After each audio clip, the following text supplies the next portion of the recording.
What's up, y'all? I'm here in my little sexy robe, the little silk blue. I'm drinking a little something. I got filming this video yesterday. I guess I was just out of my little element or whatever, but I'm I'm sipping a little drink. So Campus Curls got a little drink, don't tell nobody, but the drink get you right. That's all I gotta say, okay? But yeah, so today, if you've read the title above, this is what we're gonna be talking about: the beauty industry and how it's in shambles. But honestly, when is it never not in shambles? That's the real tea right there, okay? And I'm doing a colorful look, but the purpose of the chit chat is not necessarily about the look. It's more so about the content and the discussion. And I definitely want to like engage you all in the discussion. So be sure, like, if you feel like, if you agree, if you disagree, if you have something else that you might want to bring up, be sure to put it in the comments, because I definitely want to know what you guys have to feel or how you guys feel about it. Today I'm going in with the Rivera palette by Anastasia's Beverly Hills. I did want to disclose that just because it's so pretty and it's so bright, and I honestly haven't got much use out of it. Like, I bought it and then I haven't really used it, so that's what I want to talk about. I mean, that's what I'm going to use. I have some things written down in my notes that I want to chat about. Let me go turn up the air because it's a little hot. I'll be right back. Okay, so yeah, like I was saying, I have a few things in my notes that I want to discuss, and let's just jump right in.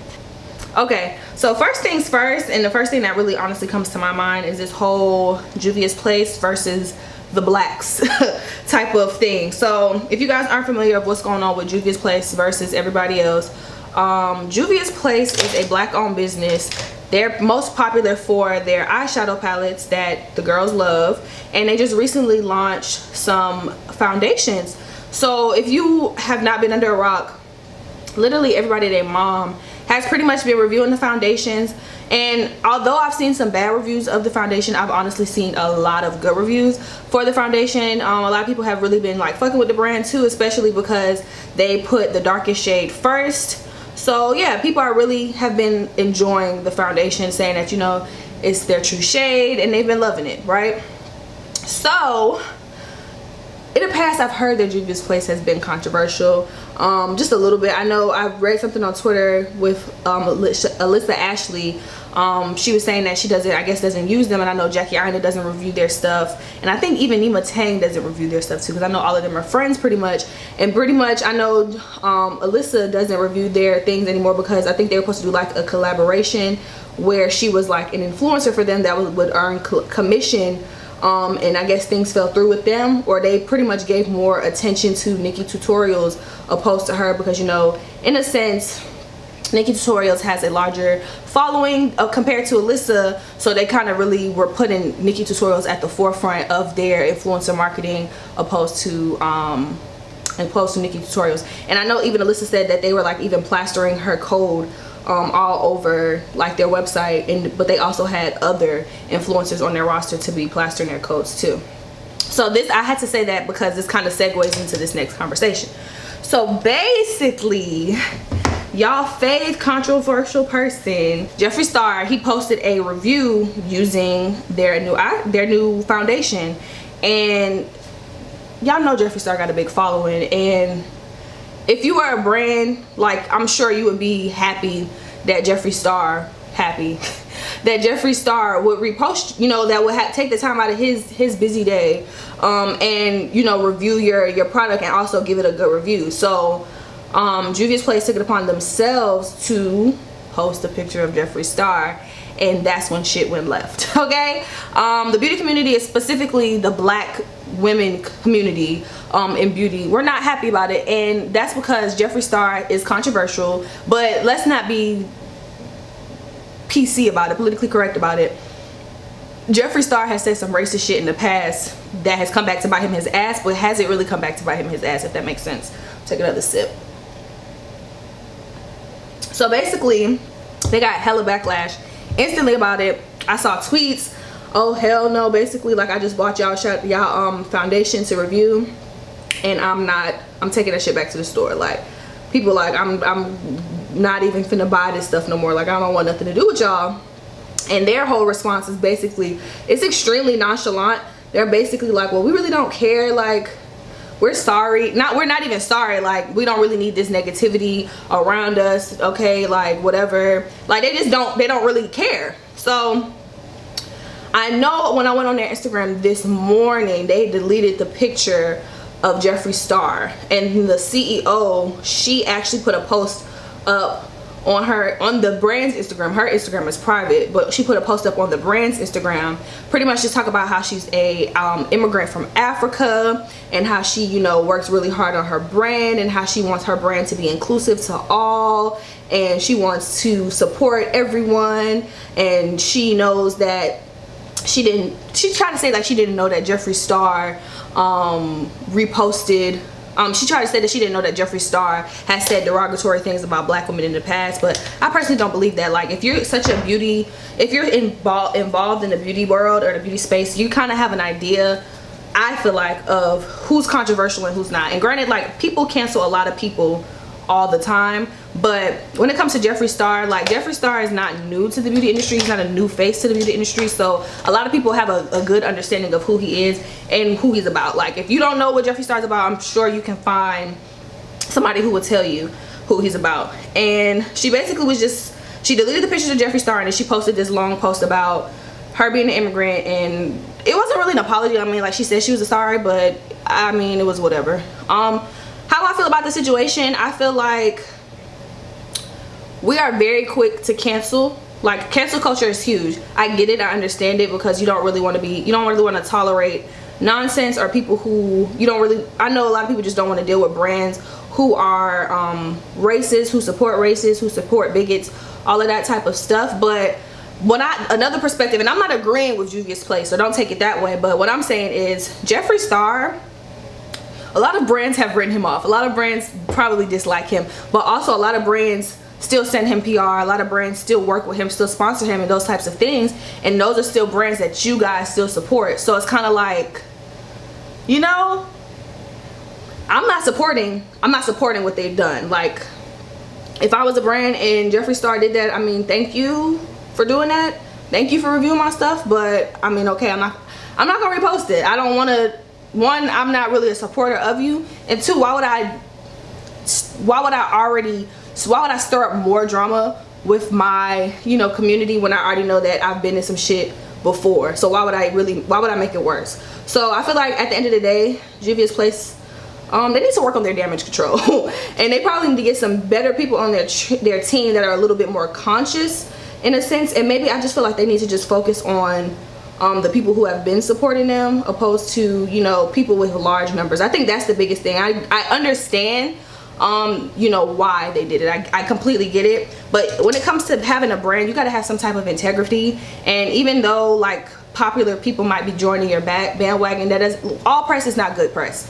So that don't mean that you have to engage in that. Yes, Jeffree Star, he posted, you guys. Just, I guess, accept the growth and the attention that you get from that, but you don't have to necessarily engage in supporting him, if that makes sense. Next, I wanted to kind of segue into the Jaclyn Hill situation. Okay, so if you haven't been under a rock, I feel the past June has been all about Jaclyn Hill. If you're not familiar with her situation, Jaclyn Hill is a pretty big influencer here on YouTube. I would call her a macro influencer. She's had collaborations with Morphe. She just launched a lipstick line. And honestly, I watched a lot of reviews. I had absolutely no intention on purchasing her lipstick.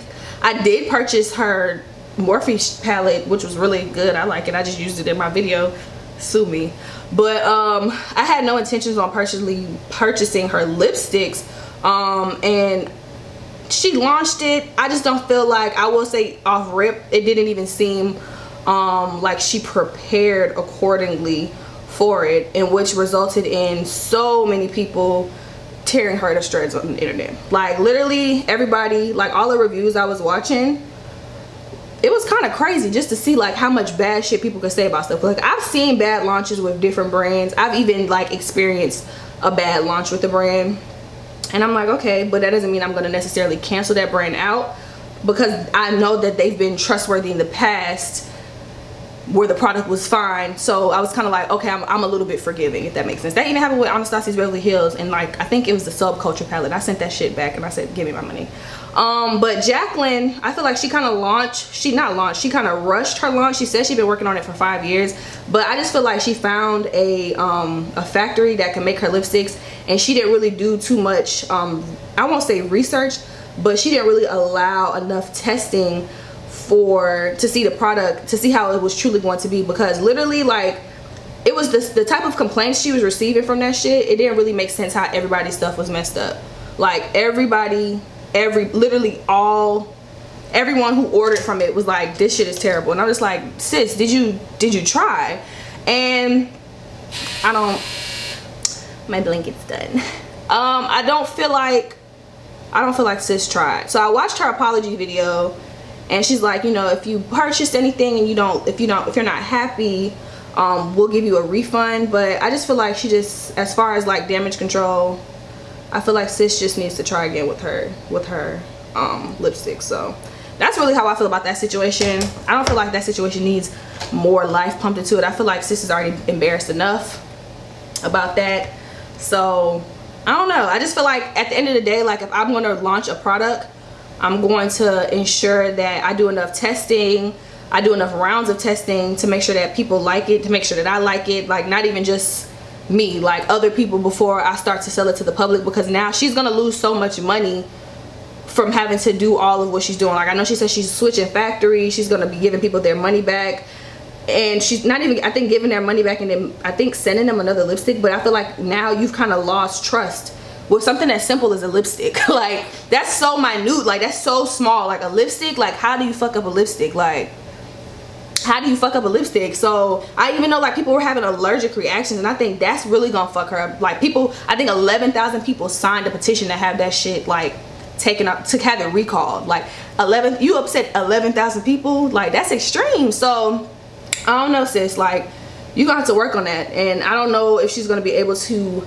get it back. I feel like too, though, and please don't shoot me for saying this, but I really feel like the white beauty community is different from the black beauty community. Like, a lot of times they're more forgiving for, like, racism, for a lot of stuff, and we be like, oh, we good off that one. And I feel like they just be very forgiving. So it's a high possibility that she can redeem herself. I personally don't think I will be getting into what she has to offer, but that's just me, you know, that's just my personal opinion. But I wasn't really, like, blown away when it comes to white women in particular releasing nude lipsticks. You really don't have much for me. I'm gonna be honest. Like, I don't think I need that from you.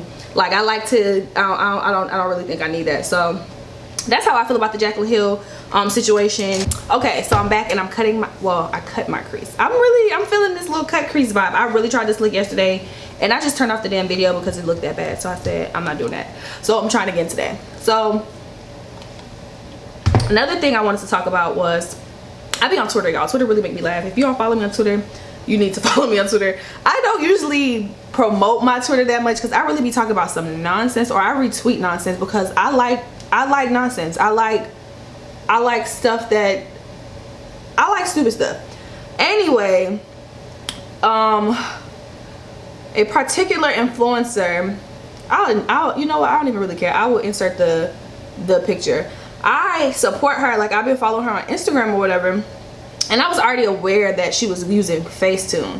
I don't feel like it's a secret when people use Facetune. I feel like the editing in Facetune, or like just when you edit a picture, I feel like it's obvious if you edited a picture. Like, people can tell, like, hey, I've edited my picture. But I didn't know that the editing was this intense. So basically, I'm assuming this influencer went to a well, I say her name. Her name is Princess Bella here on Instagram and YouTube, and pretty much she went to like a red carpet opening for a film or a TV show, something like that, and there were Getty images there, and so she posted pictures on her personal Instagram, but I guess somebody else found like the actual images from the opening, and they looked completely different. She's a beautiful girl. I think she's so beautiful. I think she's very talented. But I guess what the controversy is people feel like that when you do such heavy editing, that is giving other people false hope. And you know, that's basically why social media is so toxic, because of these unrealistic expectations, and people don't really look like this, and people are catfishing, all of those types of things. And I completely understand that. Everybody, a lot of times people come to social media for inspiration. They come to social media, especially particularly influencers, for honest reviews and honest feedback and honest, you know, images, because you know, I feel like celebrities were the first influencers, or like, you know, our first real encounter with influencers. But then actual like everyday people that you probably know became influencers, because YouTube really kind of, and social media honestly just kind of allow for everybody to be an influencer. So it's kind of like these are more realistic and attainable people, and these seem like more realistic and attainable goals if they come from everyday people, where people basically don't think that celebrities are like everyday people. If that, I hope I'm making sense with my thoughts. From another standpoint, you cannot solely rely, I guess, on anybody's opinion to form your own and your own images. Like, if you want to look a certain way, that's just the way that you choose to look. And if somebody chooses to edit their pictures heavily, that's what they choose to do. Do I completely agree with it? Not necessarily, but I feel like at the end of the day, we all have our own lives to live. So if that's what she likes to do to make her happy, then so be it. Like, we cannot really sit around and police people for, you know, doing the things that make them happy. Like, a lot of times campaigns and ads that we see, that should be heavily edited. And I mean, I get it, like that. it was a big difference from the images that we saw on Getty and then the images that she uploaded herself. But at the end of the day, people say that, you know, social media is such a toxic place, and this and that, it's all these unrealistic expectations, this, that, and the third, and perceptions. But at the end of the day, you have to have your own perception. You have to have your own idea of what you want your world to be, and you shouldn't be relying solely on somebody that on your screen to form those opinions. Like, if I do a product review, don't solely go off of my opinion. I don't, even if I'm about to buy something, I don't just go based off of one person's opinion, because everybody, you know, has an opinion. Like, that's just what that is. But that doesn't mean that everybody's opinion is correct, and that doesn't mean that everybody's opinion should help you form your own opinion. At the end of the day, you should form your own opinion for anything, whether that be a relationship, a product, or how you want to look. Like, you should look like how you want to look. And if that's how she want to be perceived on the internet, that's her business. Sis just landed a deal with Steve Madden, so can we really be hating on her? Like, clearly her Facetune is getting her places. So I mean, that's just her reality, and that's what we have to kind of live with. So I mean, at the end of the day, I feel like if you don't like what people do, if they Facetune too much for you, then that's just not the content for you. Just don't follow that. Don't support that if that's not what you like to see on your TL. Like, if you want to see something different, then go find other things to look at. And I think it's just as simple as that. I feel like a lot of times people use the internet as a place for them to be bullies, because they feel like they're hiding, you know, they're underneath, they're behind the screen. So it's just easier for people to be mean and just say unnecessary things. So that's pretty much how I feel about the situation. I mean, even I edit my pictures, but I don't necessarily edit my pictures to the point where I edit my pictures because my damn camera be making my skin look fucking gray, and I don't have gray skin. I need y'all to see this vibrant, so I turn up the saturation. But other than that, I don't really edit my pictures so heavily to the point where you can't really tell it's me. But that's just my personal preference for how I like my images to look. Everybody has a personal preference for how they like things to be, and if that's how she likes things to be, that's just what she likes to do. Y'all, do y'all get into this look? I don't know who I've been lately with these looks that I've been creating, but I feel like I've been coming through with some heat, some fire, and I've been playing with colors, so that shit has been fun. So now I'm going in Fenty Beauty for my foundation, just because I have been using NARS a lot recently. But now I want to talk about something else. So I want to talk about this fake inclusivity in the beauty industry, specifically, well, in two parts. I want to talk about fake inclusivity in the like natural hair community, which I feel to be a subgroup inside. It's a more niche community within the beauty industry, and then also just like everywhere else in the beauty industry.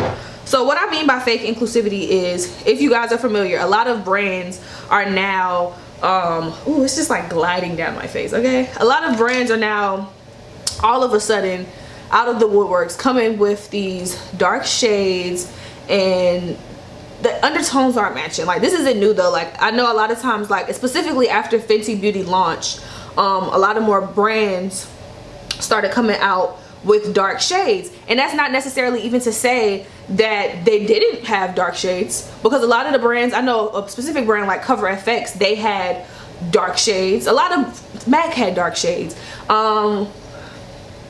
A lot of brands probably already had dark shades. Some brands didn't have dark shades, but once Fenty Beauty said we're gonna put dark shades at the forefront, a lot of brands decided to jump on the wagon. So my thing when I say fake inclusivity, and this is even specifically towards the brands that already probably had the darker shades, they were offended because they're like, well, we've been had that basically, but it's like, it's all about your messaging. Fenty Beauty made sure to be inclusive in their messaging. If you feel like, well, we already have dark shades, but we're not going to focus on marketing those dark shades because we think that black women don't buy our products, or we think that black women and women of color don't have buying power, then you're not going to spend as much marketing dollars to market to black women, and they're not buying your products. So you can't really feel away when Fenty Beauty decides to say, hey, we're gonna put women of color, black women, brown women at the forefront of our messaging because this is a black woman who is, you know, starting this company. You can't be jealous. Like, you can't be upset. And another thing I feel like with fake inclusivity, a lot of brands, specifically even makeup brands, like I've been on their PR and I've called them out. Like, I don't know what's my deal, but like in person, like I spoke to their PR and I'm like, you know, you only collaborate, like make collaborations. And this particular brand was Pixie, I want to say. And if you look at their messaging, I think Pixie was started, don't quote me on this, but I want to say it was started by a Caucasian woman. But then again, I also think it was possibly started by an Asian woman. But a lot of their messaging and a lot of their marketing and even the collaborations that they do, they use Asian women, they use Latino women. And granted, those are still women of color, but then we also come to the conversation of women of color does not necessarily equate black women. So you know, there's been a lot of talk on Instagram and YouTube saying, you know, and black women been having this conversation, but when you say women of color, that's pretty much to group all of us. But all of our upbringings and all of the challenges that we face as a black woman and as a Chinese woman or an Asian woman or a Latino woman, we don't necessarily have the same struggles when it comes to accessibility, when it comes to visibility, when it comes to being seen. And when I say being seen, I don't even mean visibly being seen, but being seen, being heard, being acknowledged for our buying power, being acknowledged for our existence in general. So that's just kind of how I feel about the beauty industry. And specifically now I want to even talk about the natural hair space. So I've been doing my natural hair for a long time. So when I first started doing, like really getting into my natural hair, growing up, the products that I used or I was introduced to once I started going, like wearing my hair in this curly state, happened to be Carol's daughter, Cantu, and I was using a lot of Tresemme actually, and like Miss Jessie. So those were some of the brands that I was using when I was like first like on my natural wave shit. But then, okay, now I'm using the Fenty Beauty concealer. This stuff is a little drying, so you gotta work fast. But then I started to see more and more black women was coming out with products, and I was like, oh, let me try this, because I'm all about black women saying F this, y'all don't have, you know, a space for us, we're gonna create our own space. And it's unfortunate that that's what has to happen, but then again, it's not so unfortunate, because at the end of the day, I feel like if you are a person, you know what your people need best. So a lot of black women started to create their own products. So you have The Main Choice, you have Jane Carter Solutions, you have Mayel Organics, you have Uncle Funky's Daughter, you have Talia Wajid. The list goes on. If you my beauty shelf with all of my natural hair products is literally filled with so many products from black women, and I'm so proud for that, you know. So what I want to talk about, how I feel like the beauty space is now being infiltrated in fucking what's the word, not even infiltrated, they're trying to infiltrate our beauty space. But a lot of white brands like Tresemme, not even Tresemme, Pantene, and I even think Suave, or just companies in general, Palmer's, like a lot of these brands that are not black owned, what they're doing in their messaging is they're slapping gold labels, shea butter, coconut oil on two products. So I want to even say this now. A lot of the times, first of all, coconut oil is not even really one of the best ingredients that you can have in your natural hair products. A lot of people are actually, they have a lot of allergic reactions to that, and to some people that's actually very drying. So it's like now you're trying to market to these people, and you're really trying to market, I feel like, to specifically to people with kinkier hair. And kinkier to me and to you is more so the type 4 hair. So they're trying to market to these women with shea butter and coconut oil. These are not the most moisturizing ingredients for their hair. So did you really care, or are you just trying to tap into our industries because you see now that because all of these black women and all of these black people who have created thriving businesses for the natural hair space out of not having accessibility to products, because when I went to Walmart and I went to Target and I went to CVS, none of these products worked for me. None of your products worked for me, which I don't know why we thought they would, but they didn't, and we didn't have products, so we started making our own. But now you want to join in our industry and you want to pretty much get a piece of our pie. And at the end of the day, that's what the beauty space is. It's really everybody trying to get more consumers, because consumers equal more money. But I feel like at the end of the day, they noticed, and I don't know how they never noticed, but black women, we have buying power. Black women spend money. Black women love beauty. Black women want to look good. And I just feel like, why did it take you 20 years to notice that? But then again, I did make a tweet the other day too, and it was basically saying that I feel like a lot of black people too, and women of color, black people, people of color, they look towards, we say that the white people and Eurocentric beauty standards is the standard, but it's only the standard if you feed into it. You have to continue to create spaces, and I'm not even trying to be all political and shit, but you have to continue to create spaces that represent your people. Don't look to white people to represent your people. They can't, I won't say they can't really relate to your struggles and to the things that you've experienced in life. So the only person that could tell those stories the best would be people that look like you and people who have similar experiences to you. And that's why I have Campus Curls. That's why I have my Instagram. That's why I have my YouTube channel. That's why I have my podcast. Oh, this is a shameless plug, but if you guys didn't know, I do have a podcast episode. Oh, I have an episode out today. So today is Tuesday when this video will be up. So, you know, make sure you check out my podcast. But if you want to, we can't be mad, and we cannot be always looking to white people for permission. We can't look for white people for acceptance. We can't look to white people for, I don't know, like, just stop. Like, if it's only the standard if you continue to allow it to be the standard. And that's really how I feel about a lot of things. So my big thing is, I'm not saying don't go and buy Suave, Pantene, Tresemme, Aussie, and there's a lot of other brands that pose as black owned brands, and that their marketing is towards black owned brands, but it's not black owned, but that's the biggest demographic that's buying from them. I'm not saying don't go buy it. I'm just saying I feel like it's important for us to like notice things as they are. So like even just seeing all of these ads now for these natural hair companies, and don't shoot me if y'all see me pop up with a partnership with one of these brands I'm talking about, okay? Because I'm gonna be honest when I give my review. But what I am saying is, it's an open-ended question. I mean, it's an open-ended conversation. What I'm saying really is just stop looking for, I don't know, okay? Just it's a hard thing. Like, I feel like, unfortunately, not even unfortunately, the reality of it is, a lot of times white people have more capital, so they have more resources so that they can create companies. They have more access to marketing opportunities, and that's why a lot of times their businesses are able to thrive a little bit more, because they already have those resources off rip. A lot of these black owned brands, it takes a lot of manpower, a lot of sacrifices, a lot of begging, and not even begging and pleading, but a lot more to get off the ground. And it's harder. Like, it's so many brands that I follow, and technically they're indie brands, but they've been doing what they've been doing for so long, but they still don't even have the visibility. And granted, thank you to social media for allowing more people to see more things, but even then, that's still hard. But in a nutshell, I know I'm low-key all over the place. Don't kill me. That's what really what get ready with me's are about, though. People be all over the place. We don't be having our thoughts all together. I wrote some shit down, but some shit really gonna come straight out the dome.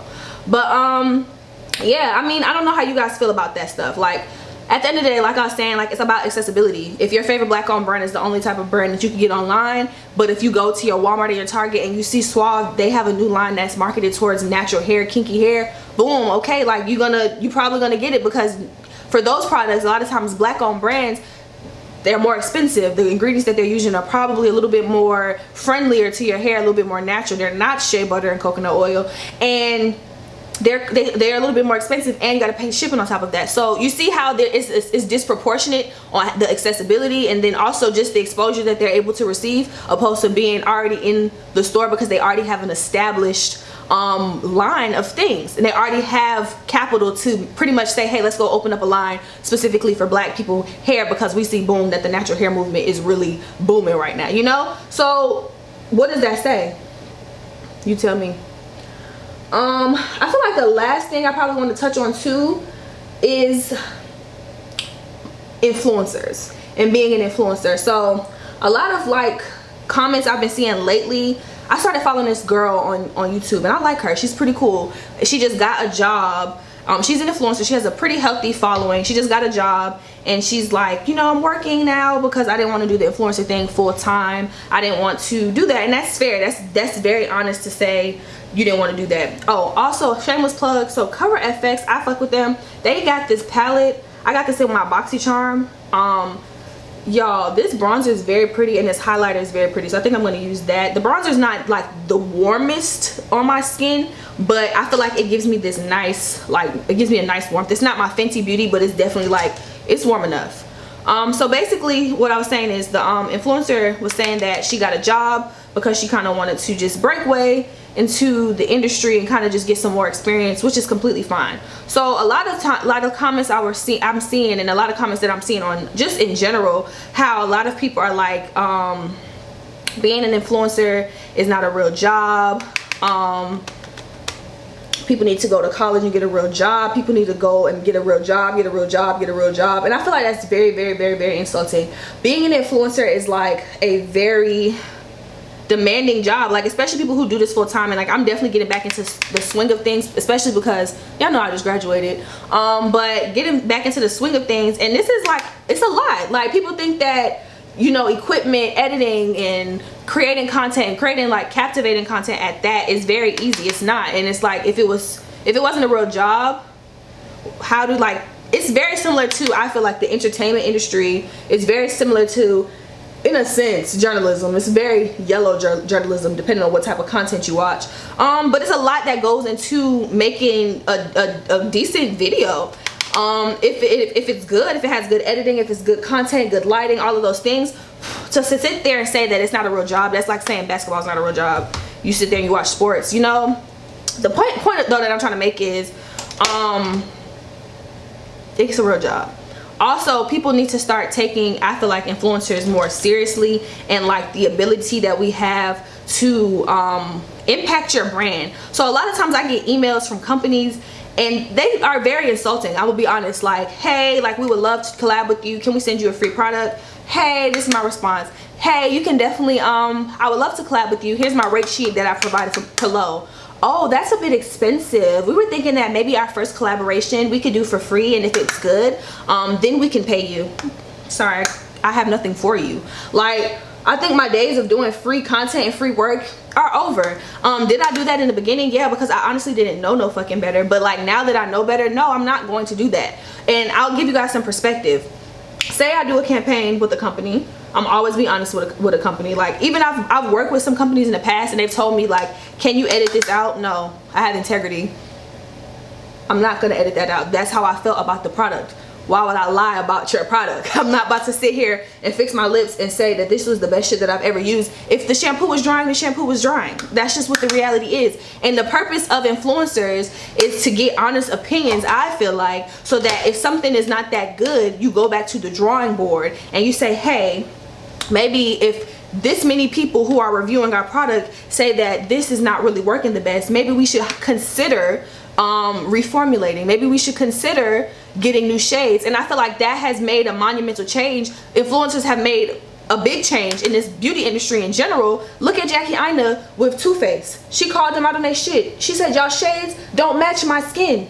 And what they asses do, they drop a new line of damn of foundation, because she said her voice, her reach, her range, her impact, her influence on this community said, yeah. Because like, even going back to Juvia's Place, them using a negative influencer negatively impacted their brand. Imagine, you know, all of the good they've probably done for their brand is low-key tarnished. Jaclyn Hill is tarnished because of one wrong move. So to say that being a YouTuber, to say that being an influencer is not a full-time job is quite disrespectful.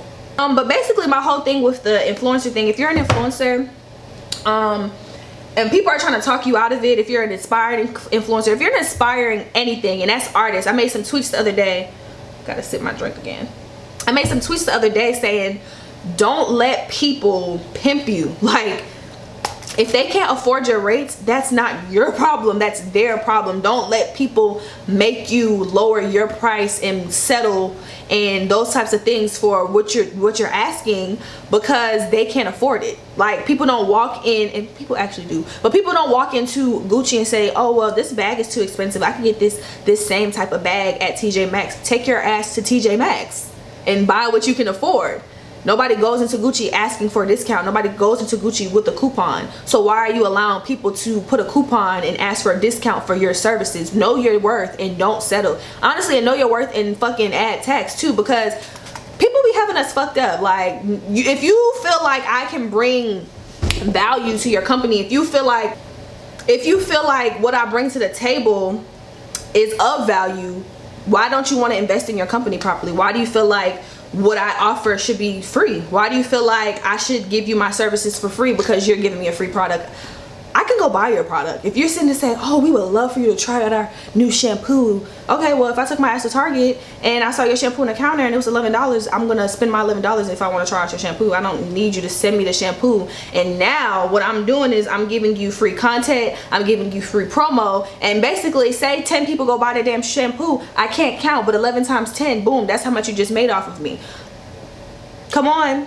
And y'all better not fucking come for me for not knowing how to count. I'm just playing. I'm dead ass serious.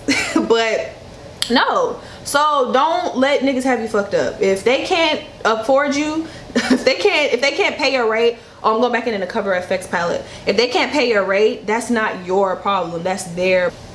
Okay guys, so this is the completed look and I'm 100% feeling this look. For the lips, I went ahead with the Kat Von D lip liner in the shade Roxy, and then for the actual lip color I used the Fenty Beauty. This is her liquid lipstick in Undefeated, which is this pretty purple shade. And then to kind of give the look a little bit of dimension, I went in with my Anastasia Beverly Hills liquid lipstick in Sepia.